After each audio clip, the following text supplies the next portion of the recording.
Gloire au Seigneur. Voilà, mes frères et sœurs, ce soir, ce que je vous propose, c'est de continuer donc l'étude sur les doctrines, hein.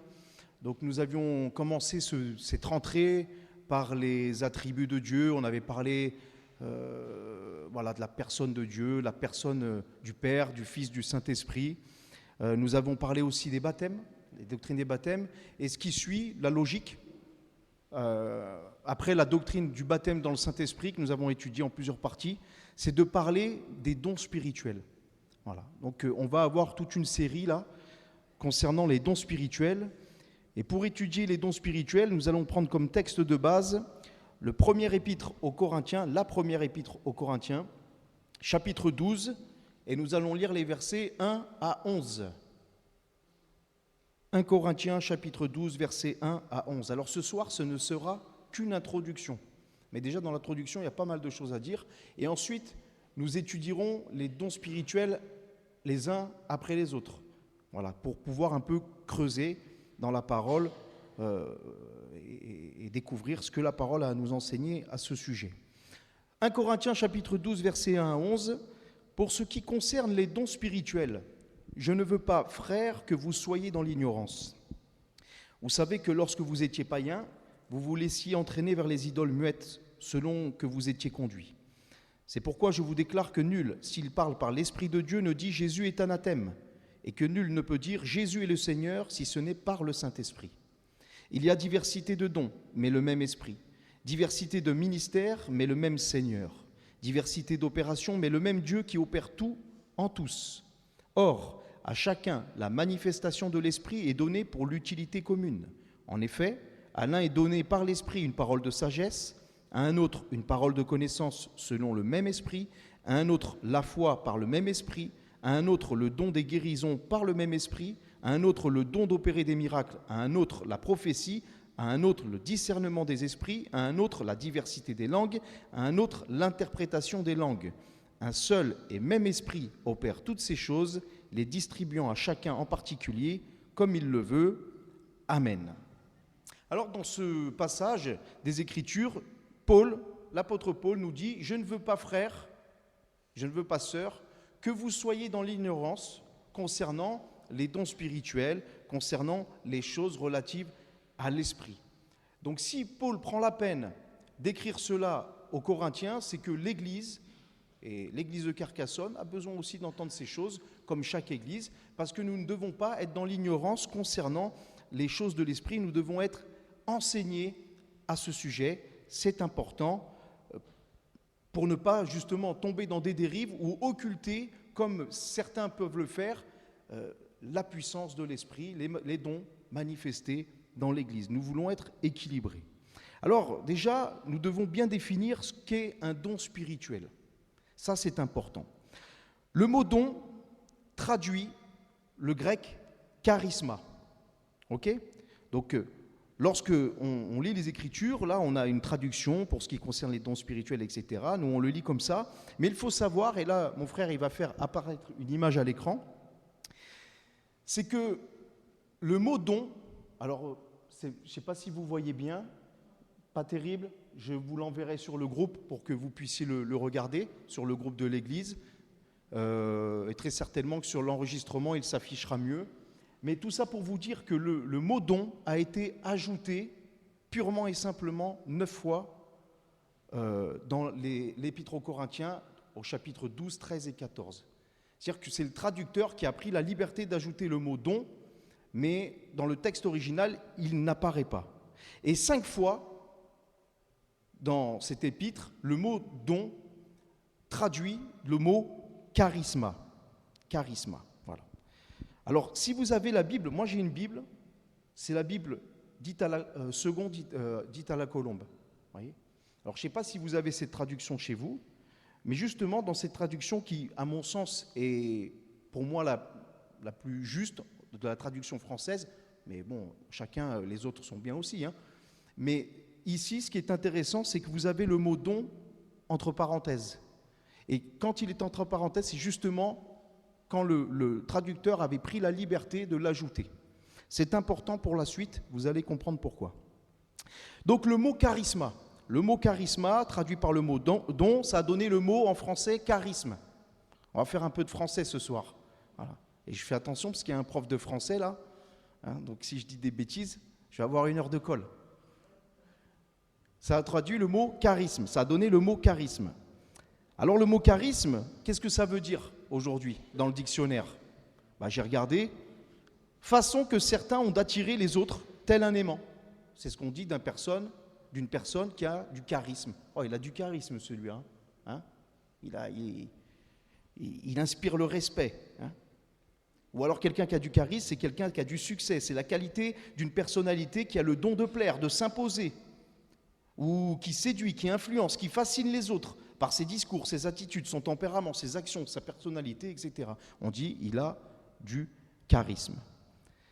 Le mot don aussi, ça dépend comment on l'entend. C'est important de bien donner le sens aux mots et de bien interpréter les mots dans la Bible, dans leur contexte, parce qu'on peut avoir parfois une définition des mots qui est éloignée du sens biblique et du coup, on comprend quelque chose dans la Bible que la Bible ne veut pas dire.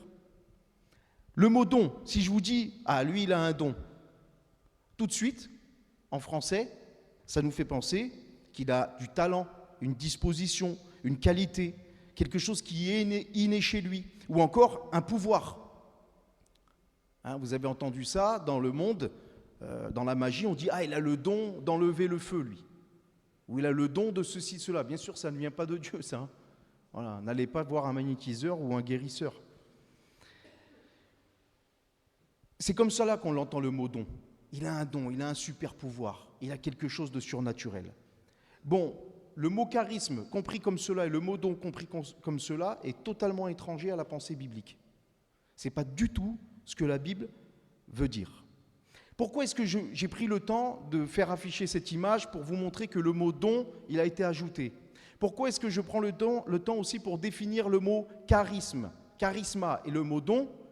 Parce que le mot charisme dans la Bible, si on regardait, il y a 17 passages dans le Nouveau Testament qui en parlent. Si vous prenez les 17 passages, vous allez pouvoir donner le vrai sens du mot charisme et donc du mot don tel qu'il est donné dans la Bible. Et je vous fais l'économie de lire ces 17 passages, même si c'est intéressant de le faire, mais on n'aura pas le temps. Mais en tout cas, le mot charisme, voici la définition biblique du terme, ou le mot don. Le charisme caractérise un bienfait, une faveur, une action spéciale de la grâce de Dieu, ayant pour résultat ou pour effet la grâce de Dieu. C'est une faveur imméritée, c'est un cadeau, voyez, de Dieu. Donc, quand il est question de charisme, lorsqu'il est question de don spirituel, dans le premier épître aux Corinthiens, il n'est pas question d'un super pouvoir accordé ou une capacité spéciale que posséderait le chrétien, mais d'une grâce, d'une faveur que Dieu accorde et par laquelle et au travers de laquelle il manifeste sa présence à un moment précis. Ça va? C'est important de le dire, parce qu'on va aller un peu plus loin. Qui opère ces manifestations spirituelles dans l'Église? Qui opère? On l'a lu ensemble, dans les versets 8 à 11. En effet, à l'un est donné par l'Esprit une parole de sagesse, à un autre une parole de connaissance, selon le même Esprit, à un autre la foi.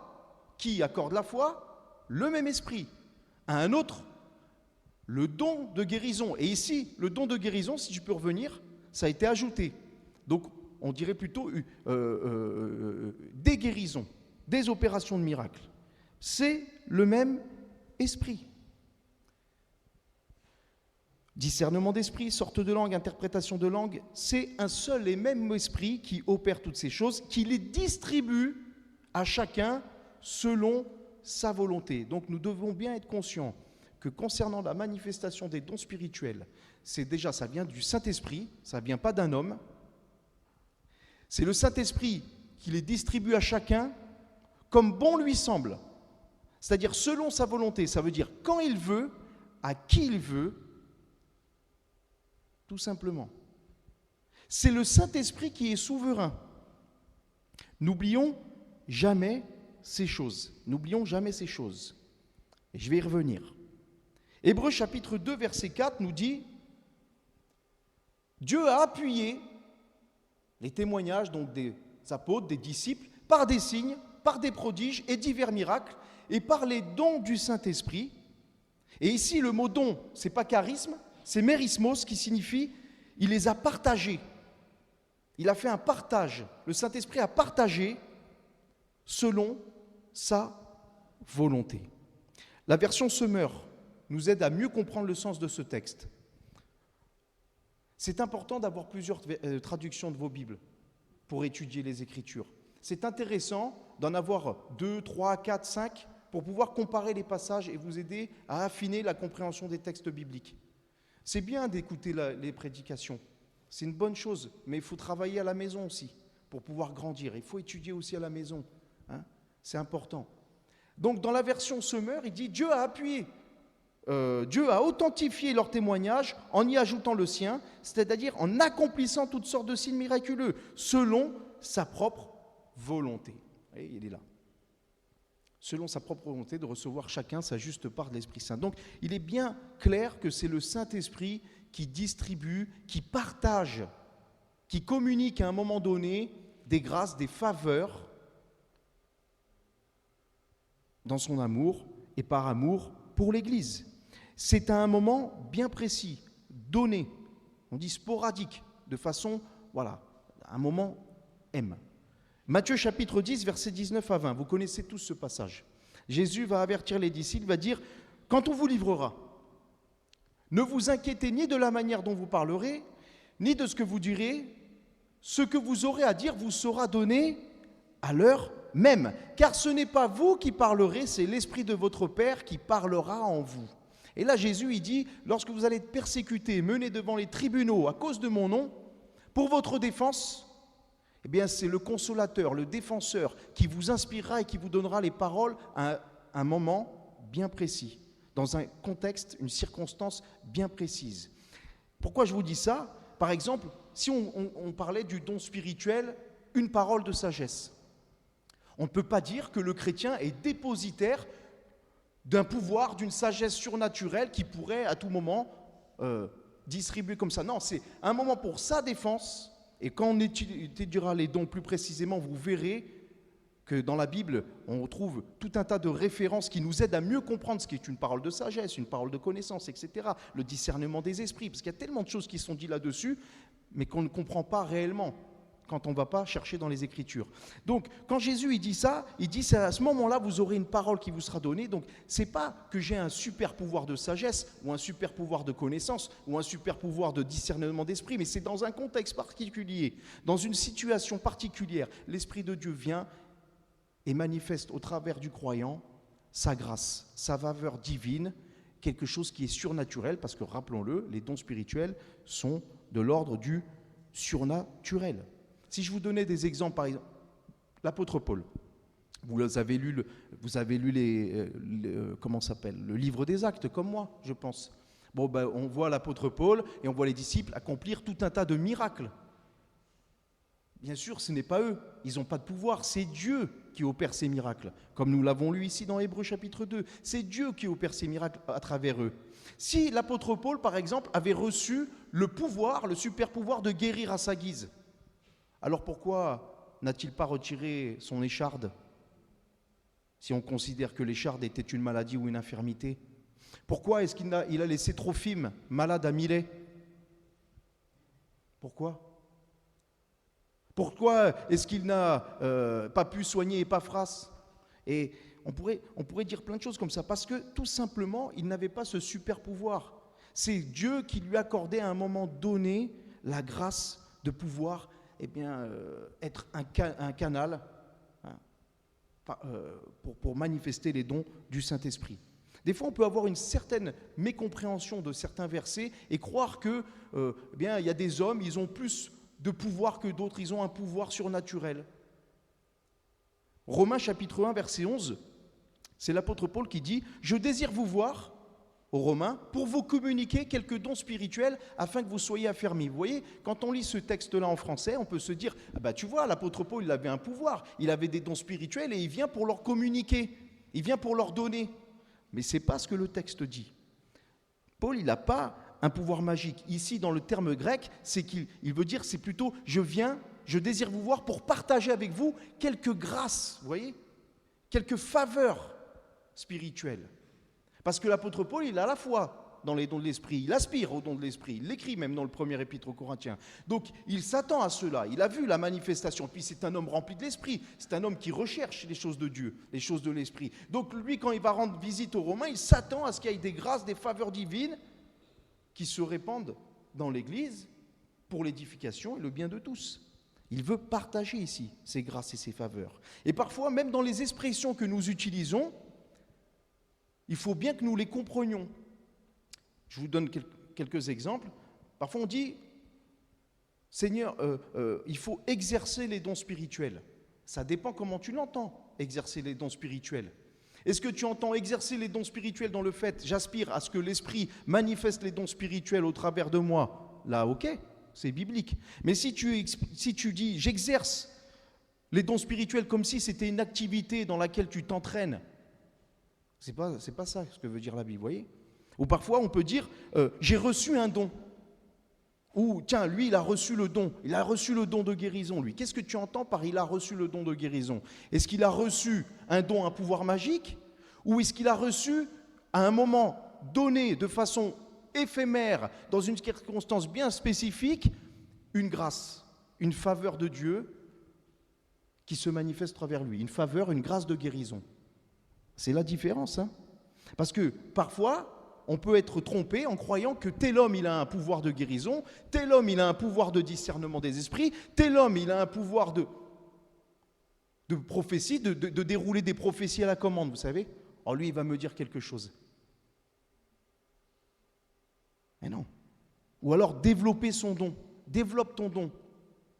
La Bible ne nous parle pas de ça. La Bible nous parle qu'à un moment donné, le Saint-Esprit distribue à qui il veut, selon sa volonté, eh bien des grâces. Je vous dis ça pourquoi? Parce que c'est important de bien comprendre que l'homme, la femme, parce que les hommes et les femmes peuvent manifester les dons spirituels, l'homme, la femme n'est pas dépositaire d'un pouvoir magique, d'un super pouvoir du Saint-Esprit qu'il utilisera à sa guise. Vous voyez? Ça, c'est important de le dire.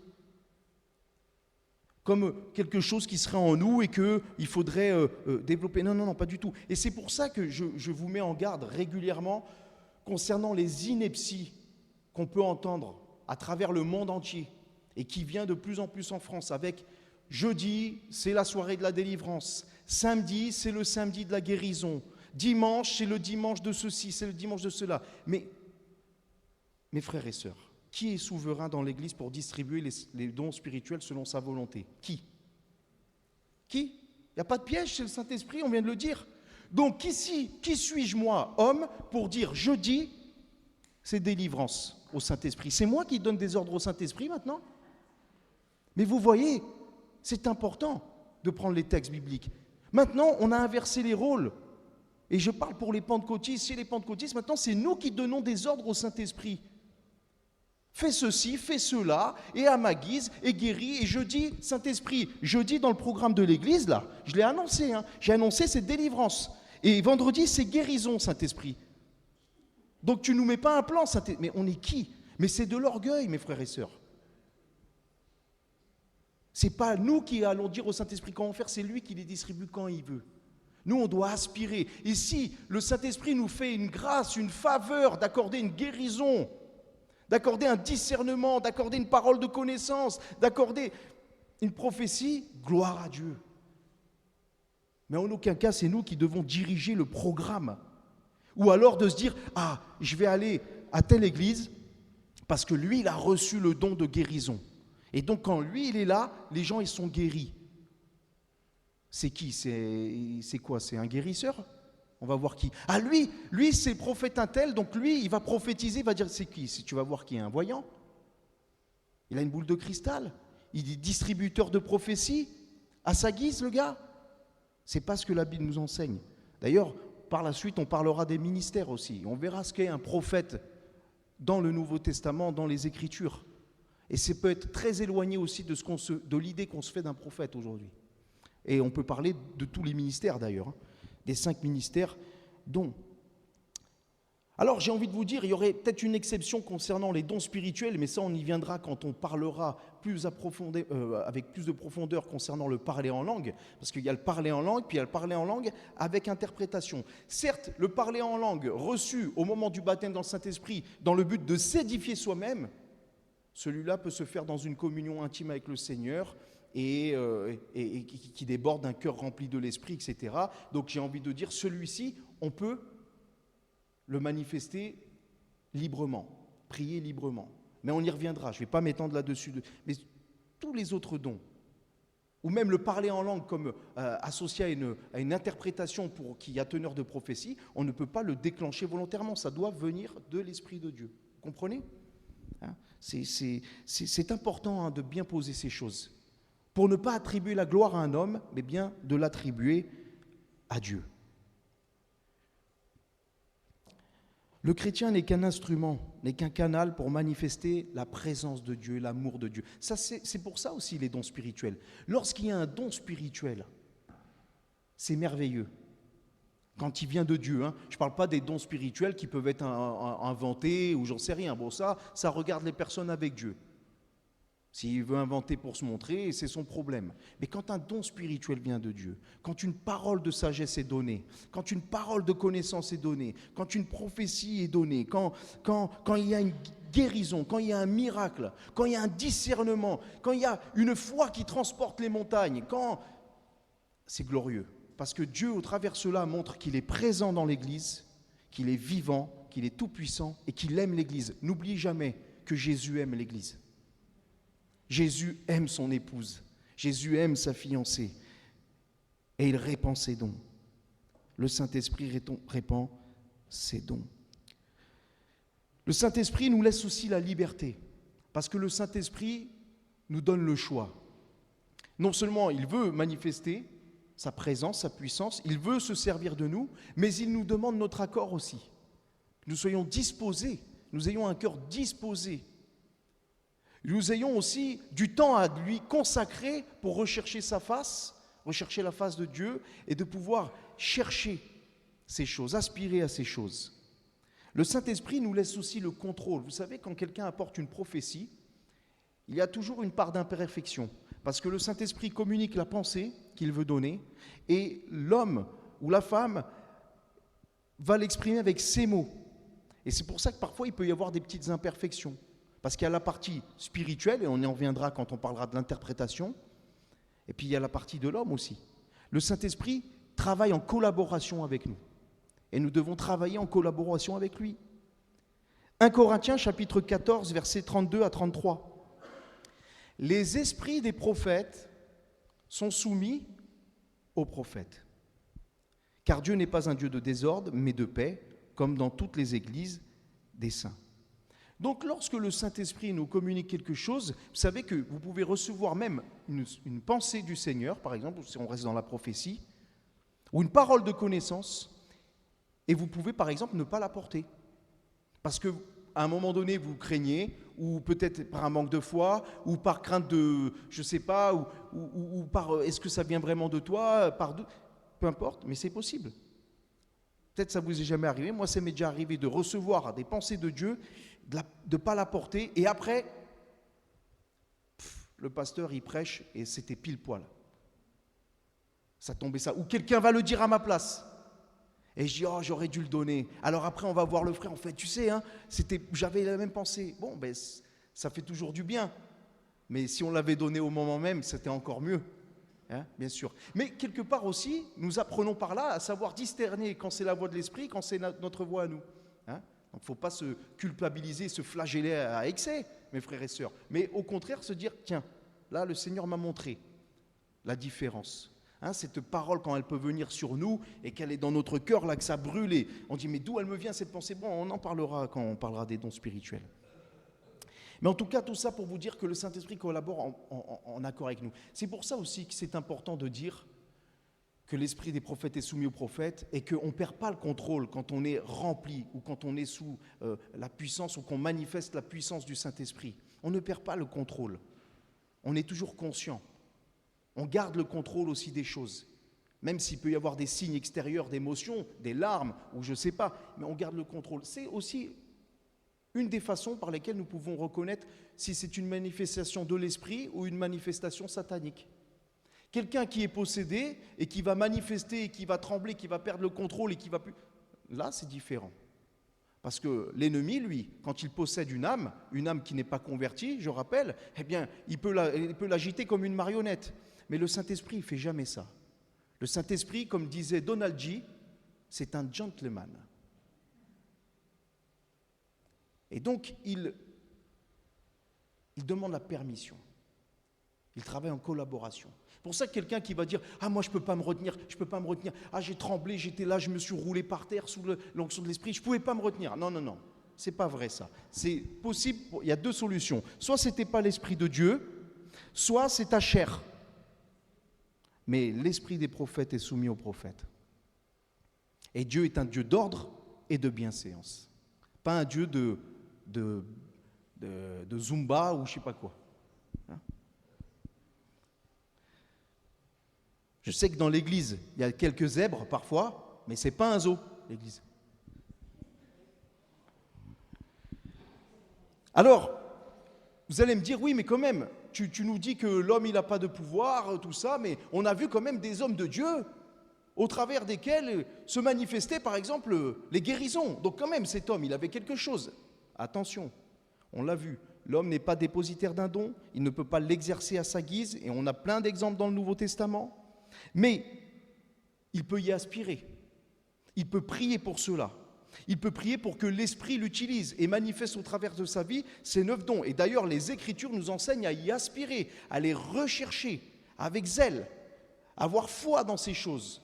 Donc déjà, il faut se dire, si tu ne le cherches pas, si tu n'y aspires pas, il y a de fortes chances que tu ne le reçoives pas. Mais si tu y aspires, si tu consacres du temps, si tu te tournes vers ces choses, eh bien, Dieu répondra favorablement aussi à tes prières. Et puis, tout dépend du besoin. Tout dépend aussi parfois même du ministère. Ça peut dépendre aussi du ministère. Je vais vous dire pourquoi. On va voir dans quel but se manifeste donc justement la puissance de l'esprit. Et on va voir que c'est pour l'édification, c'est pour l'utilité. Et par rapport à certains ministères, eh bien, il est possible que le Saint-Esprit manifeste plus telle ou telle chose que d'autres. Exemple, dans le ministère de l'évangéliste, qui annonce l'évangile, qui amène les gens à la foi. Hein? C'est le ministère de l'évangéliste. Il proclame le Christ, il prêche le Christ, et les cœurs des âmes sont touchés, et ils se repentent, et il les amène, et lui, l'évangéliste, ils amènent après pour qu'ils soient enseignés par un pasteur, un enseignant, etc. Mais l'évangéliste, quand il va et qu'il proclame la parole, souvent, les dons de l'esprit qui se manifestent, c'est les guérisons, c'est les miracles, c'est le discernement des esprits. Tiens, il voit que quelqu'un est possédé, qu'il est animé de l'esprit. Vous voyez, c'est ça. Pourquoi ? Parce que c'est utile, ça équipe son ministère. Ce n'est pas qu'il est dépositaire, mais c'est que l'esprit va manifester cela dans son ministère. Vous voyez ? Et on reviendra là-dessus aussi plus précisément. C'est un exemple que je vous donne. 1 Corinthiens chapitre 12, versets 27 à 30 nous dit « Vous êtes le corps de Christ, vous êtes ses membres, chacun pour sa part. Et Dieu a établi premièrement des apôtres, secondement des prophètes, troisièmement des docteurs, ensuite des miracles, puis des charismes de guérison, des grâces de guérison, des aides, des administrateurs, des sortes de langues. Tous apôtres, tous prophètes, tous docteurs, tous des miracles, tous des charismes de guérison, tous parlent-ils en langue, tous interprètent-ils » Et la réponse logique est non. Ça veut pas, on ne va pas tous être apôtres, on ne va pas tous être prophètes, on ne va pas tous être docteurs, mais on ne va pas tous aussi manifester dans notre vie des miracles ou des dons de guérison ou parler en langue avec interprétation qui a teneur de prophétie, vous comprenez ? C'est comme quand Jésus, il envoie ses disciples, il dit « Voici les signes qui accompagneront ceux qui auront cru. En mon nom, ils chasseront des démons. En mon nom, ils saisiront des serpents, etc. etc. » Vous connaissez. Ce n'est pas tout le monde ce soir qui va saisir un serpent et qui ne va pas se faire mordre. Et ne vous amusez pas à aller... C'est quoi le magasin des animaux ici ? Baobab ? Bon, un magasin comme Baobab. Ah ben moi, je suis chrétien, j'ai le pouvoir de saisir les serpents. Ben vas-y, mets ta main si tu veux. Moi, je ne le ferai pas. Du reste, c'est tenter Dieu que de vouloir le forcer à faire des choses. Mais vous comprenez ? Voilà. Mais on peut y aspirer. On peut y aspirer. Seulement par rapport à ta place dans l'Église, à ta place dans le corps de Christ, au ministère que le Seigneur, donc le ministère ça veut dire service, hein, le ministère dans lequel le Seigneur va t'utiliser, veut que tu remplisses, eh bien il va t'équiper pour. Oui. Et donc c'est pour cela qu'il y a des choses qui peuvent se manifester plus spécifiquement dans une personne que l'autre, pour l'utilité commune.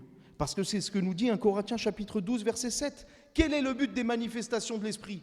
Quel est le but des dons spirituels ? Quel est le but des grâces, des faveurs que l'Esprit communique, distribue, répand à l'Église ?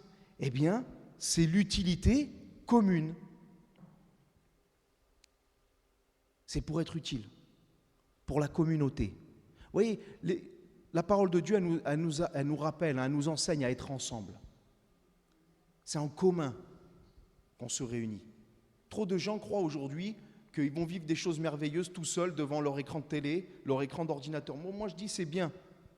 YouTube, c'est bien quand tu ne peux pas te déplacer, quand tu es invalide, quand tu es isolé à je ne sais pas combien de kilomètres, c'est bien. Mais quand tu peux, viens. Parce que l'Esprit, il manifeste des dons spirituels pour l'utilité commune.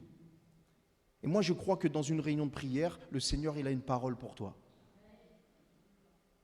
Et parfois, les dons spirituels, ils ne se manifestent pas forcément de la même façon, de la façon qu'on croit. Des fois, on croit qu'un don spirituel se manifeste automatiquement. Par exemple, une parole. Alors là, il faut se lever, il faut prendre le ton, vous savez, le ton de la voix de Dieu dans Moïse et les 10 commandements. Le Seigneur te dit. Avec l'écho, en plus, ici, c'est super. Le Seigneur t'appelle. Oh. Non, des fois, vous savez quoi, c'est dans une prière. Des fois, c'est dans un conseil, en tête à tête, que le Seigneur te parle. Des fois, c'est dans une simple prière entre deux personnes. Je peux prier pour toi ? Oui, ok. Et la guérison vient. Oui. C'est pour l'utilité commune. 1 Corinthiens chapitre 12, versets 20 à 21. Maintenant donc, il y a plusieurs membres et un seul corps. L'œil ne peut pas dire à la main, je n'ai pas besoin de toi, ni la tête dire aux pieds, je n'ai pas besoin de vous. Nous formons, mes frères et sœurs, un seul corps. Et on a tous besoin les uns des autres. Et moi, j'aime bien, il y avait un pasteur, il est toujours vivant, que j'aime beaucoup. Il s'appelle Jean-Claude Gontard. Je vais le citer. Et j'aime bien parce qu'un jour, il disait, « Oh, les chrétiens, vous savez, on a besoin les uns des autres. » Et certains disent, « Oui, mais le pasteur, il n'a pas besoin. » Mais le pasteur, il a besoin des chrétiens. Parce que le pasteur, c'est une brebis aussi. Alors une brebis, c'est toujours une brebis. Une brebis qui n'a pas de pasteur, c'est une brebis ou c'est pas une brebis ? C'est une brebis. Mais un pasteur qui n'a pas de brebis, c'est un pasteur au chômage. C'est pas un pasteur, il n'a pas de brebis. Tout le monde a besoin les uns des autres. Il n'y a pas de super-homme, il n'y a pas de super-femme.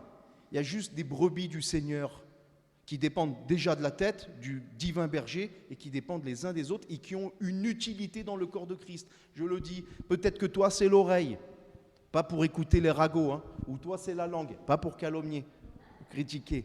Toi c'est le petit doigt, toi c'est le pied. Bref, chacun a son utilité. Et le Seigneur veut se servir de chacun de nous. Donc les dons spirituels servent pour l'utilité commune. Le but est de ne pas se glorifier, de dire vous avez vu, le Seigneur m'utilise. Hein. Non, c'est de dire Seigneur, merci. Tu m'as fait la faveur d'être utile pour ma communauté, pour ton peuple, pour ma famille. C'est avant tout pour toi, Seigneur, c'est avant tout pour mes frères et sœurs que je veux que tu m'utilises. C'est tout différent. Vous voyez la mentalité de l'Évangile, vous voyez, Jésus s'est toujours tourné vers les autres. C'est jamais tourné vers soi, c'est tourné vers les autres. Seigneur, sers-toi de moi pour l'utilité de ton peuple. Alors comment on peut les recevoir, les dons spirituels ? Est-ce qu'il y a une recette magique ? Déjà, vous l'avez vu, c'est selon la volonté du Seigneur, déjà, Donc il est souverain, ça c'est une chose, la souveraineté de Dieu, voilà.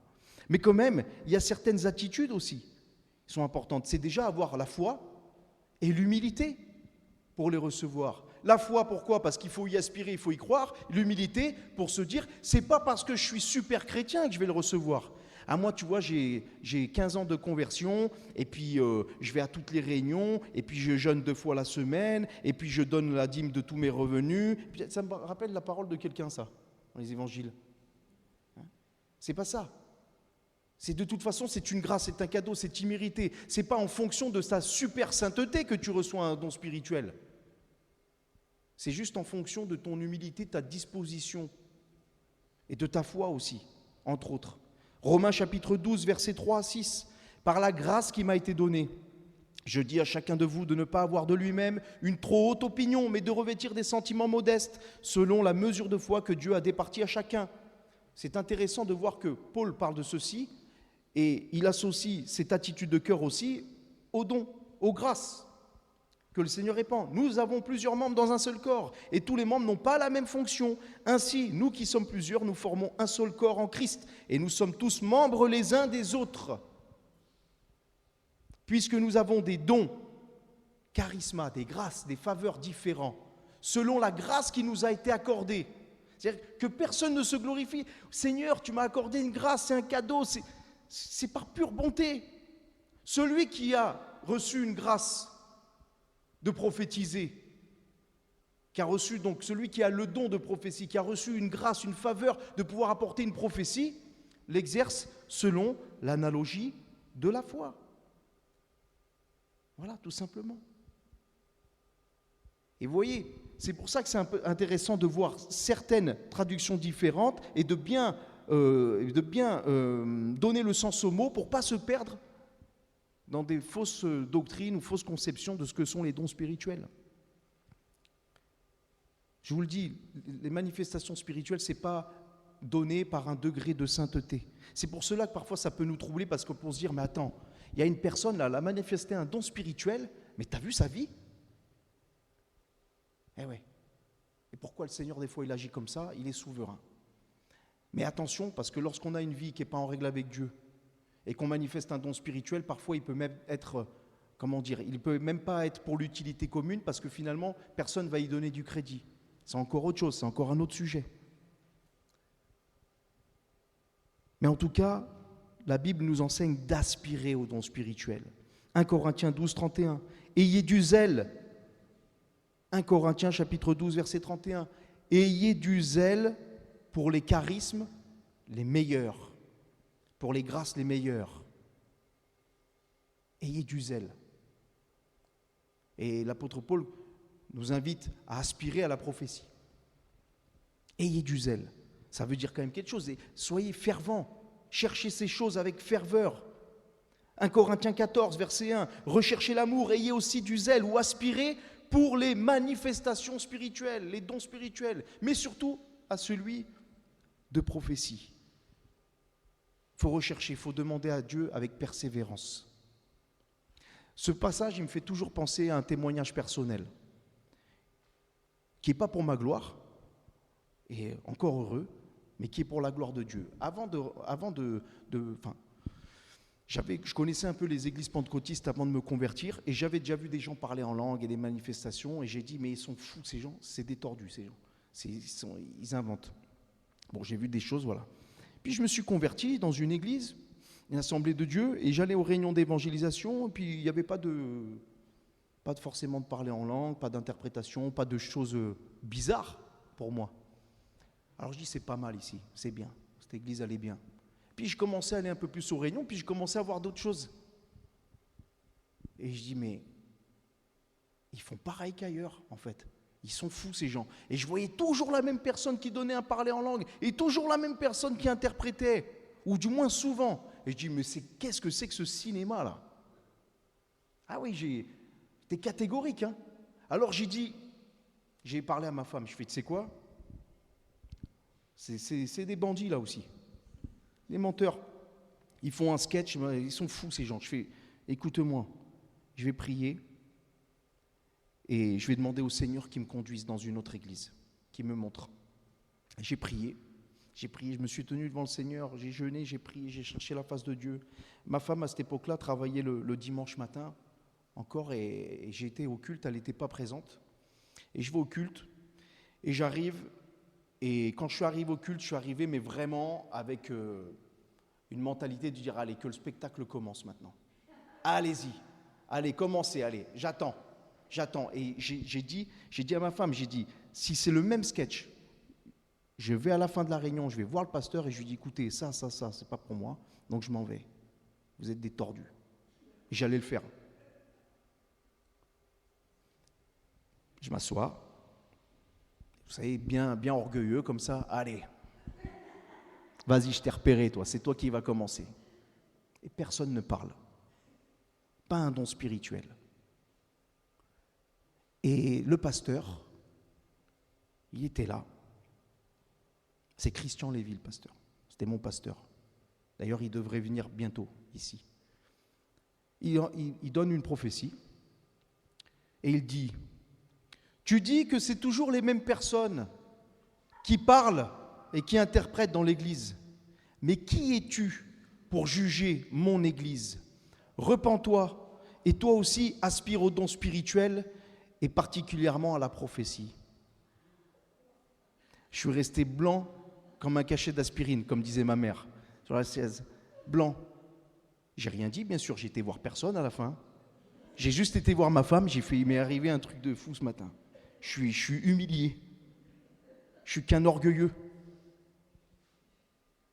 Et ça m'a servi pour la suite. Sinon, je ne serais pas resté dans une église. Si le Seigneur ne me parlait pas comme ça, pour moi, c'était impossible. Et après, en étudiant les Écritures, j'ai vu que oui, voilà. Mais pour vous dire, il faut y aspirer, il faut rechercher. Et des fois, on peut se mettre des freins aussi, de se dire, c'est pas pour moi, je suis pas assez saint, ou j'y crois pas, ou est-ce que vraiment ? Non, il faut y aspirer, il faut y croire, il faut avoir la foi. Puis aussi, il y a l'amour. 1 Corinthiens chapitre 13, versets 1 à 2. Quand je parlerai les langues des hommes et des anges, si je n'ai pas d'amour, je suis un airain qui résonne, une cymbale qui retentit. Et quand j'aurai une prophétie, et connaîtrai tous les mystères et toute la connaissance, quand j'aurai même toute la foi jusqu'à transporter les montagnes, si je n'ai pas d'amour, je ne suis rien. Plus loin, il dira au verset 8, l'amour ne périt jamais, les prophéties prendront fin, les langues cesseront, la connaissance disparaîtra, mais l'amour non. Et c'est intéressant de voir que quand vous voulez étudier les dons spirituels, c'est 1 Corinthiens 12, 13, 14. C'est intéressant de voir que le chapitre 13, il est entre les 12 et le 14. Vous allez dire, oui, normal, mais le chapitre 13 parle de l'amour. Il faut toujours avoir ce fruit de l'esprit. C'est pour cela que c'est important non seulement d'aspirer aux dons spirituels, mais c'est primordial de porter du fruit de l'esprit. Parce que combien même j'apporterai des prophéties, si je n'ai pas l'amour des âmes, si je n'ai pas l'amour de mon Seigneur, ça ne sert à rien. Des fois, l'Esprit de Dieu, il peut nous confondre. Vous savez, au jour du jugement, il y a des hommes, ils viendront voir Jésus, ils vont lui dire « N'avons-nous pas prophétisé en ton nom ? N'avons-nous pas chassé des démons en ton nom ? N'avons-nous pas accompli des miracles en ton nom ?» Et Jésus leur répondra « Je ne vous ai jamais connus. » Ça veut dire qu'ils ne se sont jamais convertis. Vous voulez que je vous l'explique ? Dieu est souverain. Voilà, vous lui demanderez. Mais en tout cas, c'est possible. Donc, vous voyez, il faut y aspirer, mais que ça soit toujours par amour pour le peuple de Dieu, par amour pour le service de Christ, par amour qu'on apporte ces choses et pas pour se montrer. Il faut aussi porter du fruit, c'est important. Certains ne s'attachent qu'aux manifestations grandioses. Oh, moi, j'aime beaucoup voir des frères et sœurs qui portent du fruit dans la discrétion. Ça me plaît, ça. Ça glorifie le Seigneur. Et gloire à Dieu s'il y a des dons spirituels par-dessus. Mais j'ai vu déjà des hommes qui n'ont jamais parlé en langue. Je suis un pentecôtiste, je crois. J'ai vu des hommes qui n'ont jamais parlé en langue, des hommes qui n'ont jamais prophétisé, mais qui ont porté du fruit. Et qui ont tenu bon, vous voyez. Puis j'en ai vu des fois qui ont apporté des prophéties et qui sont partis dans le décor. Ou qui avaient une vie double.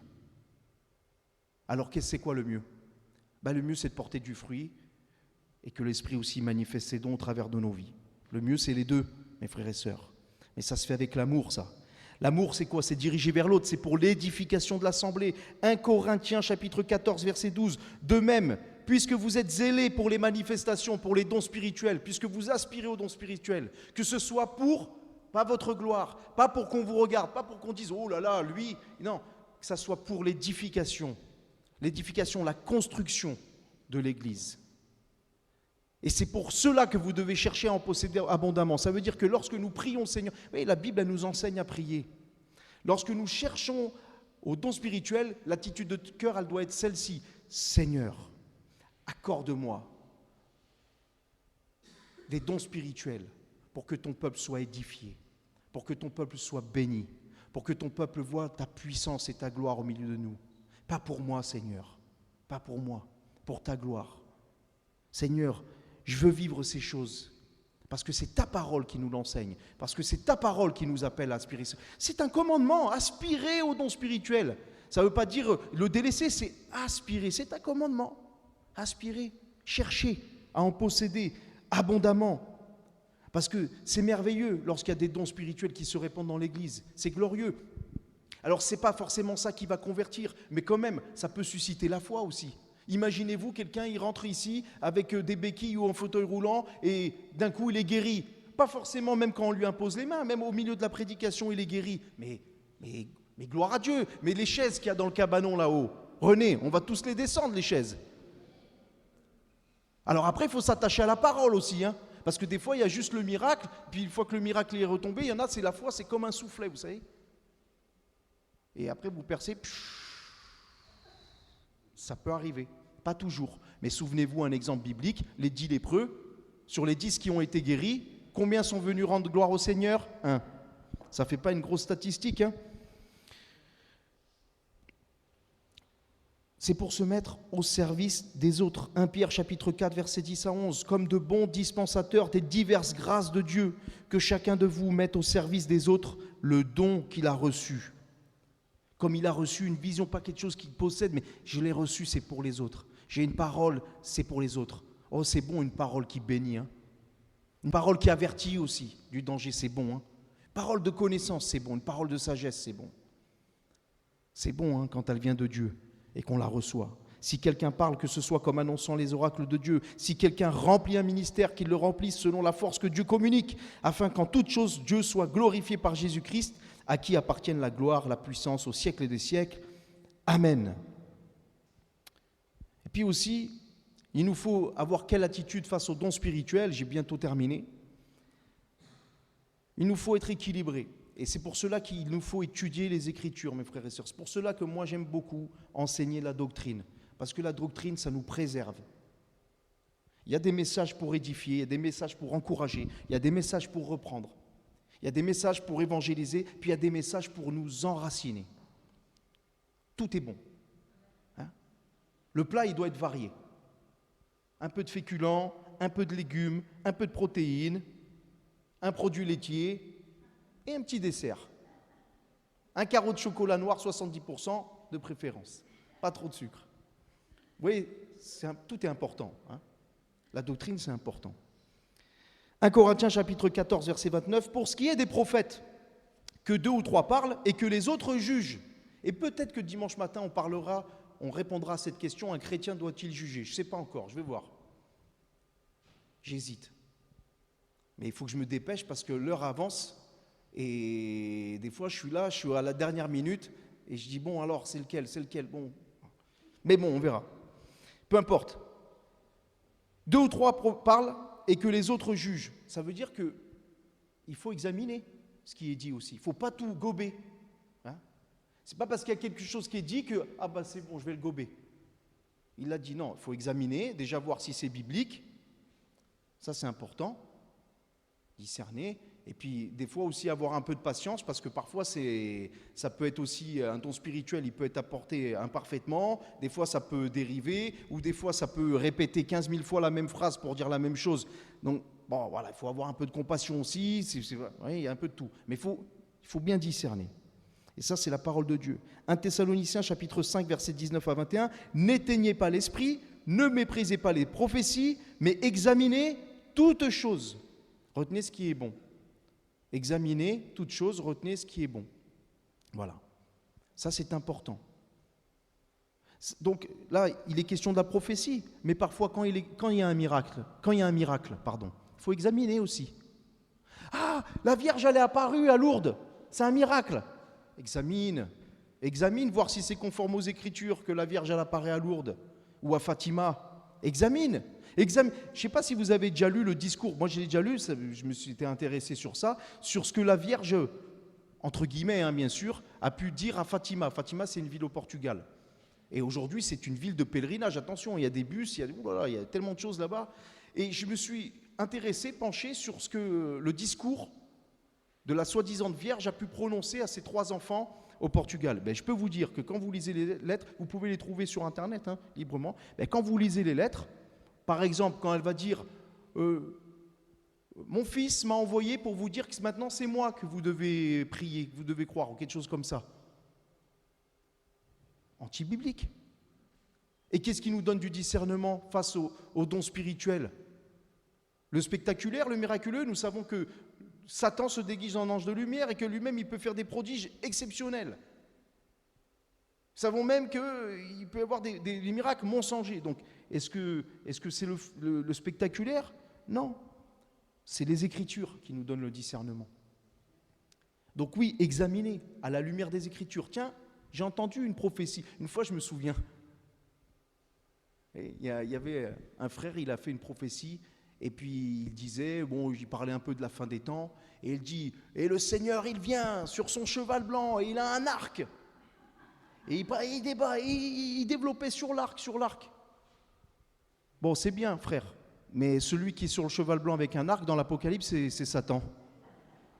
Enfin, c'est l'Antéchrist. Donc, c'est pas Jésus. Vous voyez? Par exemple. Ou des fois, il peut y avoir des dons spirituels, ça part dans tous les sens, là. Bref. Ou des règlements de compte aussi. Des soi-disant paroles. Enfin, bon, on en parlera une autre fois. Mais en tout cas, juste pour conclure dans cette introduction concernant les dons spirituels, il est bien important de définir ce qu'est un don spirituel, un charisme de l'esprit, une manifestation de l'esprit, une grâce de l'esprit. C'est une grâce accordée aux croyants par le Saint-Esprit, selon sa volonté, dans sa souveraineté, de façon sporadique, c'est-à-dire qu'il le distribue à un moment donné, dans le but d'édifier l'assemblée, de manifester sa puissance, sa sagesse, sa gloire, la gloire de Dieu. Aussi bien, ça peut être dans l'assemblée, mais aussi, bien sûr, à l'extérieur. Le chrétien doit aspirer aux dons spirituels et expérimenter ces choses en toute humilité, par amour pour Dieu, par amour pour les frères, pour son prochain, pour être utile et au service des autres et pour la gloire de Dieu. Amen.